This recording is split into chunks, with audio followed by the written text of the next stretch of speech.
Blood ತೊಗೊಂಡಾದ್ಮೇಲೆ ಒಂದು 20 ನಿಮಿಷ ಗಾಡಿ ಓಡಿಸಂಗಿಲ್ಲ ಅಂತ ಹೇಳಿದ್ರು. ನಾನು ಬೇರೆ ಜೊತೆಗೆ ಯಾರನ್ನೂ ಕರ್ಕೊಂಬಂದಿರಲಿಲ್ಲ. ಅದಕ್ಕೆ ಒಂದು 20 ನಿಮಿಷ ಅಲ್ಲೇ ವೆಯ್ಟ್ ಮಾಡಿ ಅದಾದಮೇಲೆ ಚಿಕ್ಕಬಿದ್ರೆ ಕಲ್ಲಿಗೆ ಬಂದೆ ಜ್ಯೂಸ್ ಕುಡಿಯೋಣ ಅಂತ. ಆಮೇಲೆ ಅಲ್ಲಿ ಯಾರೋ ಕಣ್ಕಾಣ್ದೇ ಅವರು ಕಾಸು ಕೇಳ್ಕೊಂಬಂದಿದ್ರು. ಅವ್ರಿಗೊಂದು 3 ಜ್ಯೂಸ್ ಕೊಡಿಸ್ದೆ.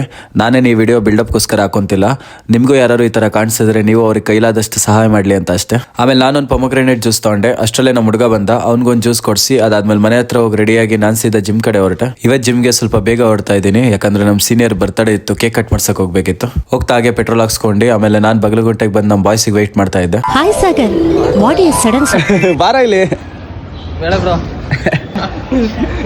ಇಟ್ಟಿನ ಮಡಿಕೆಗೆ ಸುಣ್ಣ ತಗೊಂಡು 2 ಕಣ್ಣು ಹಲ್ಲುಗಳು ಬರ್ದಂಗ ಅವನೇ ಬಾಳ್ತಿರಲ್ಲ.